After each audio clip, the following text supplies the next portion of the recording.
सभापति महोदय, आपने मुझे मांग संख्या 27-28 पे बोलने का मौका दिया, उसके लिए बहुत बहुत धन्यवाद। माननीय सभापति महोदय, मैं राजसमंद में राज्य सरकार के स्तर पर चिकित्सा महाविद्यालय खोलने की घोषणा का स्वागत करती हूं और मुख्यमंत्री जी को राजसमंद की जनता की ओर से इसके लिए धन्यवाद ज्ञापित करती हूं।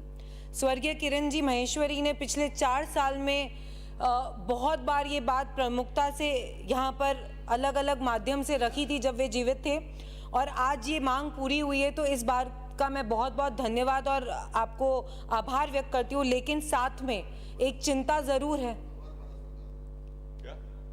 साथ में एक चिंता ज़रूर है कि आपने ये बात अपनी बजट घोषणा में करी थी कि 22 जिलों में भारत सरकार ने ये चिकित्सा खोले हैं और 3 जिले जो नहीं खोले उसमें हम मेडिकल कॉलेजेस खोल रहे हैं। तो मैं अपने राजसमंद विधानसभा जो कि जिला हेडक्वार्टर है, ये आशा रखती हूँ कि ये मेडिकल कॉलेज जो आज आपने राजसमंद जिला के लिए घोषणा कराए, ये राजसमंद विधानसभा जो कि जिला मुख्यालय वहाँ पर खुले, क्योंकि भौगोलिक दृष्टि से राजसमंद विधानसभा बीचों बीच आता है और जल्द से जल्द इसके ऊपर बजट का आवंटन हो और ये मेडिकल कॉलेज राजसमंद विधानसभा में खुल सके।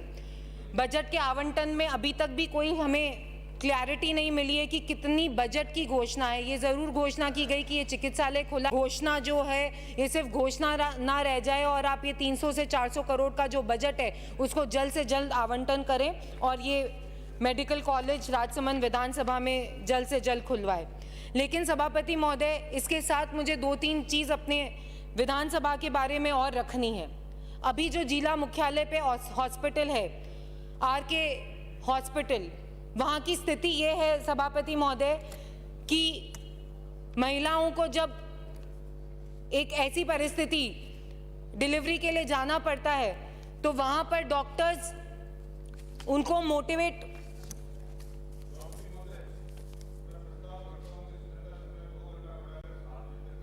कर दिया जाए, कर दिया। Continue please.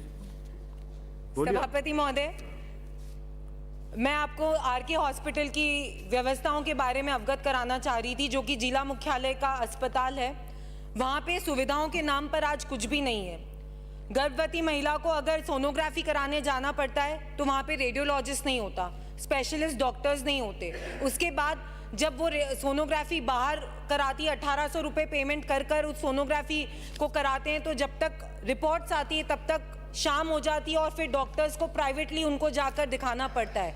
तो हम ये कह तो रहे हैं कि सब कुछ फ्री है, हम सब कुछ उनकी सुविधाएं बढ़ा रहे हैं, पेशेंट्स की सुविधा बढ़ा रहे हैं, जनता की सुविधा बढ़ा रहे हैं, लेकिन एक्चुअल में तो सुविधा है ही नहीं। क्योंकि जब रिपोर्ट्स आती हैं तो कुछ ऐसा प्रावधान हम कर सकते हैं कि वो रिपोर्ट्स ऑनलाइन उनको मिल जाए, ताकि वो फटाफट उस ऑनलाइन रिपोर्ट को डॉक्टर को उस वक्त दिखा सके जब डॉक्टर अवेलेबल हो सरकारी अस्पताल में।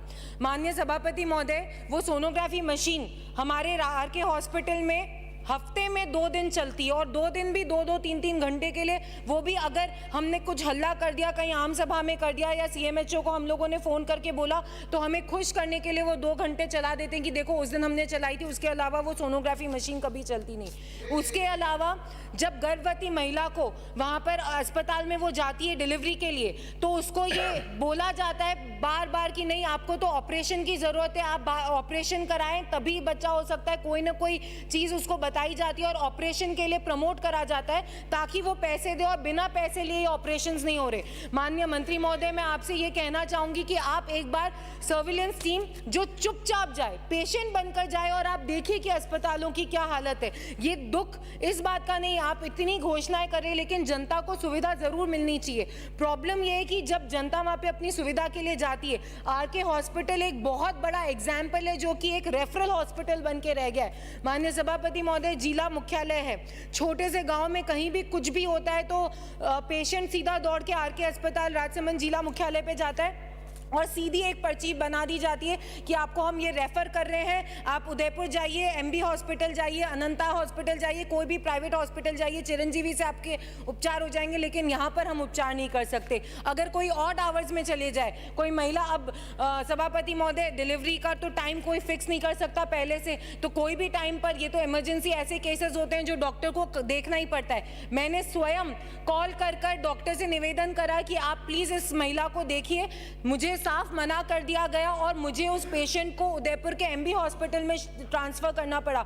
सभापति महोदय, उसका जब बच्चा हुआ, उस बच्चे को ट्रॉमा में हुआ, वो 3 महीने तक वहां के एनआईसीयू में भर्ती रहा। तो सभापति महोदय, जब एक विधायक की बात भी डॉक्टर्स नहीं मान रहे, तो फिर जनता के साथ तो उनका किस तरीके का व्यवहार होता होगा, ये हम नहीं सोच सकते। लेकिन कहीं ना कहीं सभापति महोदय, तकलीफ ये है कि डॉक्टर्स की भी कमी है। स्पेशलिस्ट डॉक्टर्स हमारे यहाँ पर राजस्थान में इतनी बड़ी कमी है। अगर हम ह्यूमन गैप देखें, ह्यूमन रिसोर्स का, ये इसके अकॉर्डिंग, आपके एमपीडब्ल्यू के अकॉर्डिंग जो रेशियो होना चाहिए, इसका रेशियो ऑफ ह्यूमन रिसोर्स, जितने डॉक्टर, स्टाफ, नर्सिंग, ये सब होने चाहिए, ये 64% का राजस्थान में गैप है।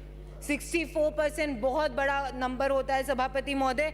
हमें ये देखना चाहिए कि हम किस तरीके से इनको, डेफिनेटली पहले से बड़े हैं इस बात का। पिछले साल के आंकड़ों को मैं इस बार के आंकड़ों से देखूं तो मुझे पता है कि वो आंकड़े बड़े हैं, भर्तियां हुई हैं, लेकिन आज भी 4000 से 5000 डॉक्टर्स की कमी है सभापति महोदय।